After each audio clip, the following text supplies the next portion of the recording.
Price lord. நான் pastor Roshan Shan. இந்த உலகத்தின் முடிவு நடக்க போவது என்ன? ஒரு சிறப்பு காணொளிக்கு உங்கள் யாவரையும் வாழ்த்தி வரவேற்கிறேன்.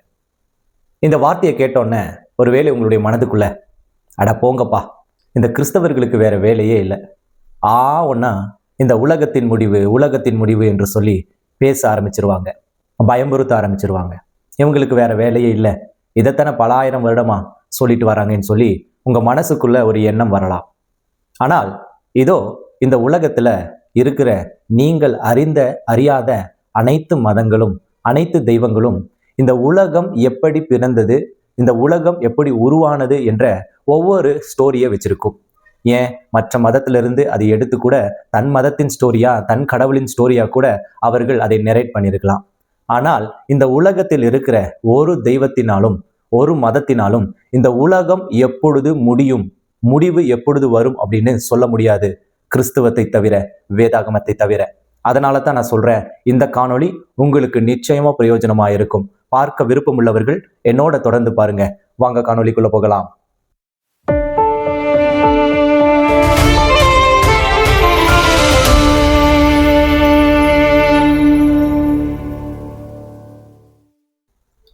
உலக முடிவு, இதை குறித்து பல ஆயிரம் ஆண்டுகளாக கிறிஸ்தவ வேதாகமத்திலிருந்து தேவனுடைய ஊழியர்கள் உங்களுக்கு எச்சரிக்கை கொடுக்கிறாங்க.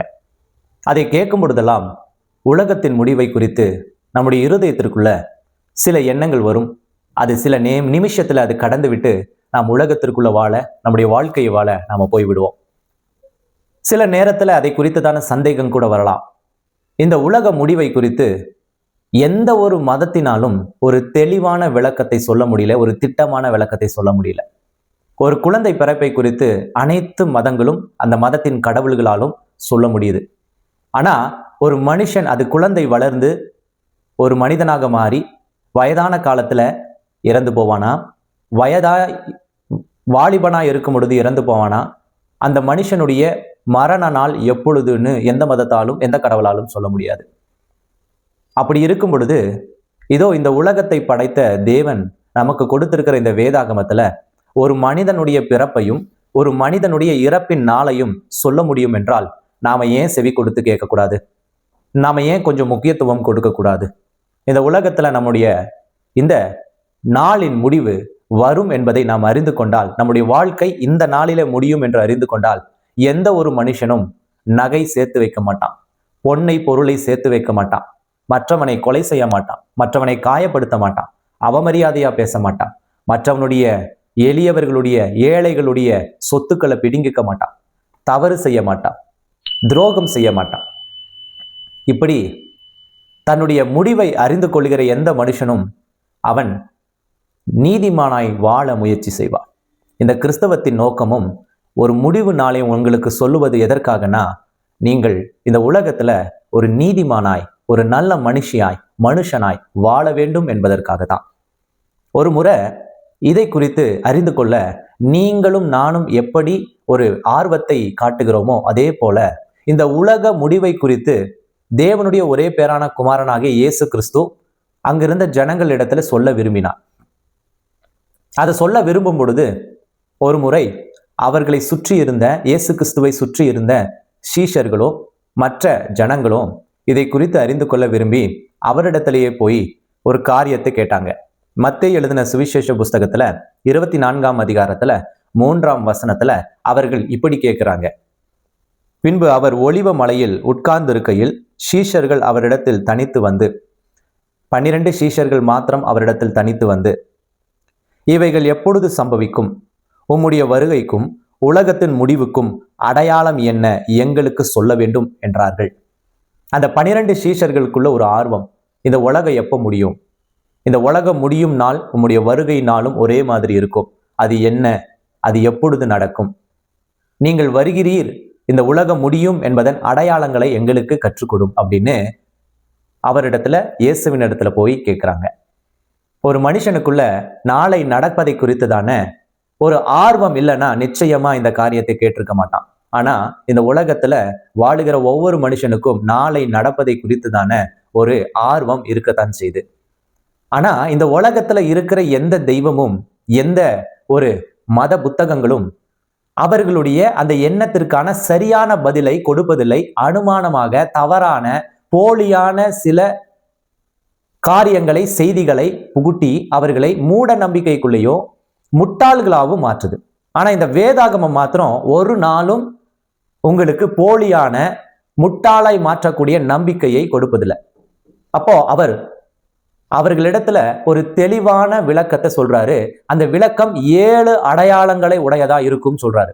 இந்த உலகம் முடியும், என்னுடைய வருகையும் இந்த 7 அடையாளங்கள் நடக்கும் பொழுது நடக்கும் சொல்றாரு. ஒவ்வொரு அடையாளமா நான் வாசிக்கிறேன், நீங்க கொஞ்சம் கவனமா கேளுங்க. 1, இயேசு அவர்களுக்கு பிரதியுத்தரமாக, ஒருவனும் உங்களை வஞ்சியாதபடிக்கு எச்சரிக்கையாயிருங்கள். ஏனெனில் அநேகர் வந்து என் நாமத்தை தரித்து கொண்டு நானே கிறிஸ்து என்று சொல்லி அநேகரை வஞ்சிப்பார்கள். யுத்தங்களையும் யுத்தங்களின் செய்திகளையும் கேள்விப்படுவீர்கள். கலங்காதபடி எச்சரிக்கையாயிருங்கள். இவைகளெல்லாம் சம்பவிக்க வேண்டியதே, ஆனால் முடிவு உடனே வராது. ஜனத்துக்கு விரோதமாக ஜனமும் ராஜ்யத்துக்கு விரோதமாக ராஜ்யமும் எழும்பும். பஞ்சங்களும் கொள்ளை நோய்களும் பூமி அதிர்ச்சிகளும் பல இடங்களில் உண்டாகும். இவைகளெல்லாம் வேதனைக்கு ஆரம்பம். அப்பொழுது உங்களை உபத்திரவங்களுக்கு ஒப்பு கொடுத்து உங்களை கொலை செய்வார்கள். என் நாமத்தின் நிமித்தம் நீங்கள் சகல ஜனங்களாலும் பகைக்கப்படுவீர்கள். அப்பொழுது அநேகர் இடரல் அடைந்து ஒருவரை ஒருவர் காட்டி கொடுத்து ஒருவரை ஒருவர் பகைப்பார்கள். அநேக கள்ள தீர்க்கதரிசிகளும் எழும்பி அநேகரை வஞ்சிப்பார்கள். அக்கிரமம் மிகுதியாவதினால் அநேகருடைய அன்பு தணிந்து போம். முடிவு பரியந்தம் நிலைத்து நிற்பவனே ரட்சிக்கப்படுவான். இப்படி இயேசு கிறிஸ்து அந்த 12 சீஷர்களுக்கு இந்த ரகசியத்தை சொன்னார். அந்த சீஷர்களோ உங்களுக்கும் எனக்கும் இந்த வேதாகத்தின் மூலமாக அந்த ரகசியத்தை எழுதி கொடுத்து விட்டு சென்று விட்டார்கள். நினைச்சு பாருங்க, அந்த 12 சீஷர்கள் இயேசுவின் இடத்துல கேள்விப்பட்ட அந்த ரகசியம் நமக்கு அவர்கள் மூலமாய் கொடுக்கப்படவில்லை என்றால் நீங்களும் நானும் இன்றைக்கும் உலகத்தின் முடிவு எப்படி இருக்கும், உலகத்தின் முடிவில் என்னென்ன அடையாளம் நடக்கும் என்று தெரியாதவர்களா இருப்போம். இந்த 7 அடையாளங்கள் தான் இந்த உலகம் முழுவதும் நடக்கிற அடையாளமா இருக்கும். இது தமிழ்நாட்டுல மாத்திரமல்ல, உலகம் முழுவதும் நடக்கும். உலகம் முழுவதும் இந்த அடையாளங்கள் நிறைவேறும். இப்படி நிறைவேறும் பொழுது அந்த கடைசி நாட்களிலே மனுஷன் ஒருவனை ஒருவன் வஞ்சிக்கிறவனாயும் அன்பு இல்லாதவனாயும் துரத்துகிறவனாயும் இருப்பானாமா. குறிப்பிட்டு சொல்ல போனா ஒருவரை இன்னொருவன் காட்டி கொடுப்பானாமா. இங்க சொல்லப்பட்டிருக்கிற மனுஷர்லாம் யாருன்னா கிறிஸ்துவை ஏற்றுக்கொள்ளாதவர்களை குறித்து இங்க பேசவே கிடையாது. கிறிஸ்தவர்களை அல்லாதவர்களை குறித்து இந்த இடத்துல பேசவில்லை. அப்படின்னா யாரை பேசுதுன்னா, இதோ கிறிஸ்துவை ஏற்றுக்கொண்ட ஜனங்களுடைய அந்த மாற்றத்தை குறித்து மாத்திரம்தான் பேசுது. ஏற்றுக்கொள்ளாதவர்களுக்கு குறித்து யாருக்கும் கவலை கிடையாது. ஏனென்றால் அவர்கள் பாதாளத்துக்கு ஒப்பு கொடுக்கப்படும் நாள் வந்துவிட்டது. அவர்கள் பாதாளத்துக்கு செல்வது உறுதி. ஆனால் இந்த வார்த்தைகள் கிறிஸ்துவை ஏற்றுக்கொண்டவர்களுடைய சூழ்நிலை மாற்றம். கிறிஸ்துவை ஏற்றுக்கொண்டவர்கள் தான் ஒருவரை ஒருவர் பகைப்பாங்க, ஒருவரை ஒருவர் கொலை செய்வாங்க, ஒருவரை ஒருவர் காட்டி கொடுப்பாங்க. இந்த எல்லா வஞ்சனைகளிலிருந்தும் கடைசி வரைக்கும் நிலைத்து நிற்பவனை தேவன் ஏற்றுக்கொள்வார். அவன் தேவனிடத்தில் சேருவான். இந்த காரியங்களை நாம் கேட்கும் பொழுது உங்களுடைய இருதயத்திற்குள்ள ஒரு யோசனை வரலாம். அப்படின்னா நான் கிறிஸ்தவனா மாறினாதான் இந்த காரியங்களுக்குள்ள நான் அவருடைய அந்த வருகையின் நாளை அடையாளமா கண்டுபிடிச்சுக்க முடியுமா அப்படின்னா கிடையாது. இன்னைக்குதான் சுவிசேஷம் உலகமெங்கும் பிரசங்கிக்கப்படுது. இதை கிறிஸ்துவர் ஏற்றுக்கொண்டவர்களும் சரி, கிறிஸ்துவை ஏற்றுக்கொள்ளாதவர்களும் நீங்கள் அறிந்து கொள்ளலாம். ஆனால் அந்த நாளின் முடிவில பரலோகம் செல்ல தகுதியானவர்கள் யாருன்னா, கிறிஸ்துவை ஏற்றுக்கொண்டு அவருடைய நாமத்தினாலே பகைக்கப்பட்டு அவருடைய நாமத்தினால அடிக்கப்பட்டு அவருடைய நாமத்தை தரித்திருக்கிறதுனாலேயே அநேகரால காயப்படுத்தப்பட்டு அவமானப்படுத்தப்பட்டு நிந்தைக்குட்பட்டு எல்லாவற்றையும் தாங்கி அவரோடு நின்றவர்கள் மாத்திரம்தான் அவரோடு எடுத்துக்கொள்ளப்படுவாங்க. மற்றவர்கள் யாவரும் கைவிடப்படுவாங்க. மற்றவர்கள் யாவரும் கைவிடப்பட்டுருவாங்க. அப்போ இந்த முடிவு எப்படி இருக்கும்? முடிவு எப்படி சம்பவிக்கும்? இந்த உலகத்தின் முடிவு நடக்க போவது என்ன என்றால் இந்த அடையாளங்கள் எல்லாம் நடக்க போகுது. இந்த அடையாளங்களை தவிர வேறு எந்த அடையாளமும் நடக்காது. ஏனென்றால் இன்றைக்கும் இந்த உலகத்துல கிறிஸ்தவர்களை எதிர்க்கிற கூட்டம் அதிகமா இருந்தாலும் இந்த உலகத்தின் முடிவு, தீர்க்க தரிசனம், வரும் காரியங்கள், நடக்கக்கூடியவைகள் அப்படின்னு வந்துட்டா இந்த உலகத்துல எந்த தெய்வத்தை சார்ந்தவர்களா இருந்தாலும் அவர்களுடைய முதல் பார்வை கிறிஸ்தவ வேதாகமத்தின் மேலதான் இருக்கு. கிறிஸ்தவ வேதாகமத்தின் மேலதான் வருது. ஒருவேளை சீஷர்களாகிய சிஷ்யைகளாகிய உங்களுக்கு தெரியாமல் இருக்கலாம். ஆனா மத தலைவர்கள் எல்லாரும் பயன்படுத்துவது வேதாகமத்தை தான். இன்னைக்கு குறி சொல்றவன்ல இருந்து யாவருமே இந்த வேதாகமத்துல படிச்சு வேதாகமத்துல இருக்கிற மேட்டரை, தாட்டை, அந்த தீர்க்க தரிசனத்தை அவங்களுடைய மொழியில சொல்லி தன் தெய்வம் சொல்லுவதாகத்தான் சொல்றாங்க. நாம் வஞ்சிக்கப்படாதபடி எச்சரிக்கையா இருங்க. அநேக தீர்க்க தரிசிகள், அதாவது கள்ள தீர்க்க தரிசிகள் எழும்புவார்கள். கள்ள தீர்க்க தரிசினோட கிறிஸ்தவத்திலிருந்து எழும்புபவன் நினைக்க கூடாது. இன்னைக்கும் நான்ஸ்டாடாம், வாங்கே பாபா அப்படின்னு கொண்டாடுறாங்க இந்த டிவி சேனல்ஸ். நம்ம மனதுல, நம்முடைய இருதயத்துல அதை பதிக்க வைக்கிறான். இவங்க சொல்றதுதான் உண்மைன்னு சொல்லி. அவங்க சொல்றது உண்மையா இருந்தா அவங்க செத்து போயிருக்க கூடாது. செத்து போன ஒரு மனுஷன் சொன்ன வார்த்தை எப்படி உண்மையாகும்? மரித்து உயிரோட எழும்பினவர் சொன்ன வார்த்தை உண்மையா இருக்குமா?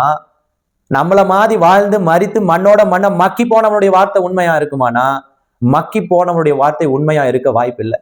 அப்ப வாங்கே பாபாவோ நான்ஸ்டாடாமஸோ சொல்லுவது எப்படி உண்மையா இருக்கும்?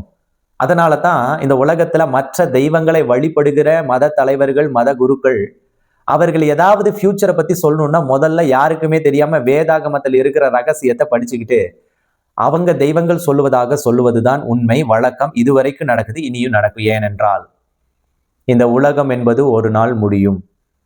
இந்த உலகத்தின் முடிவு என்பது நிச்சயம். அது இந்த வேதாகமத்தில் சொல்லப்பட்ட ஒவ்வொரு வார்த்தையின் பிரகாரமாய்த்தான் முடியும், நிறைவேறும். இதை நாம் ஏற்றுக்கொள்ளலாம், ஏற்றுக்கொள்ளாமலும் இருக்கலாம்.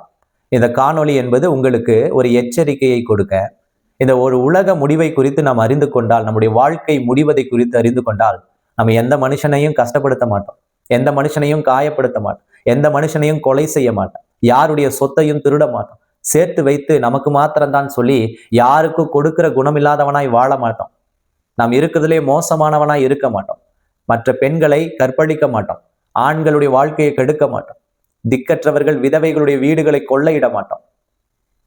நாம் முடிவை அறிந்து கொண்டால் ஒழுக்கமுள்ள ஒரு தேவன் விரும்புகிற ஒரு மனிதனாய், மனுஷியாய் வாழ முயற்சி செய்வோம்.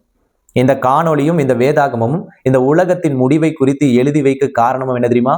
நீங்க ஒரு நல்ல மனுஷனாய் வாழணும், ஒரு நல்ல மனுஷியாய் வாழணும் என்பதற்காகத்தானே ஒழிய இது ஒரு கட்டுக்கதையோ உங்களை என்டர்டெயின்மெண்ட் செய்வதற்காகவோ கிடையாது. மறுபடியும் சொல்ற, இந்த உலகத்தின் முடிவு நடக்க போவது என்ன என்று உங்களுடைய மனதுக்குள் வந்தால் நீங்கள் முதலும் கடைசியுமாய் தேட வேண்டிய, அறிந்து கொள்ள வேண்டிய ஒரே ஒரு இடம் என்ன தெரியுமா? கிறிஸ்தவமும் வேதாகமும் தான். அந்த முடிவின் வார்த்தைகள் வேதாகமத்துல மத்தேயு எழுதின சுவிசேஷ புஸ்தகம் 24ஆம் அதிகாரத்துல கொடுக்கப்பட்டிருக்கு. இது ஹிந்து, முஸ்லிம், சீக், ஜெயின் என்றல்ல. நீங்க யாரு வேணாலும் போய் பார்க்கலாம். ஆன்லைன் பைபிள் எடுங்க, ஓபன் பண்ணி பாருங்க, அங்க இருக்கிறத வாசிங்க. அது உங்களுக்கு நல்ல நன்மைகளை, குட் டீட்ஸை கொடுக்கும், ஒரு நல்ல தாட்ஸை கொடுக்கும், ஒரு நல்ல வைபை கொடுக்கும், ஒரு நல்ல எண்ணங்களை உங்களுக்குள்ள உருவாக்கும். அந்த எண்ணங்கள் உங்களை பரிசுத்தமாயும் இந்த உலகத்துல, இந்த சமுதாயத்துல ஒரு நல்ல குடிமகனாயும் உங்களை மாற்றும். இந்த செய்தி ஒரு சிறப்பு காணொளி. இந்த காணொளி வாயிலாக இந்த வருஷத்தின் கடைசியில உங்களோட நான் பேசுவதில பெருமகிழ்ச்சி அடைகிறேன். இந்த காணொளி உங்களுக்கு பிரயோஜனமா இருந்தால், உங்களுடைய இருதயத்திற்கு ஆசீர்வாதமாய், உங்களுடைய இருதயம் விரும்பின வார்த்தைகளை, உங்கள் இருதயம் ஆறுதல் அடையும் வார்த்தைகளை இந்த காணொளி தந்திருந்தால், இது மதத்தை கடந்த ஒரு வார்த்தையாய் நீங்கள் இருக்கிறது என்று நீங்கள் விரும்பினால், இதை மத சார்பில்லாமல், கடவுள் என்ற அந்த ஒரு ஒரு ஒரு துர்குணம் இல்லாமல், அந்த ஒரு தீவிரவாத எண்ணம் இல்லாமல் இதை மற்றவர்களோடு பகிர்ந்து கொண்டு அவர்களுக்கு ஒரு அவேர்னஸை கிரியேட் பண்ணுங்க.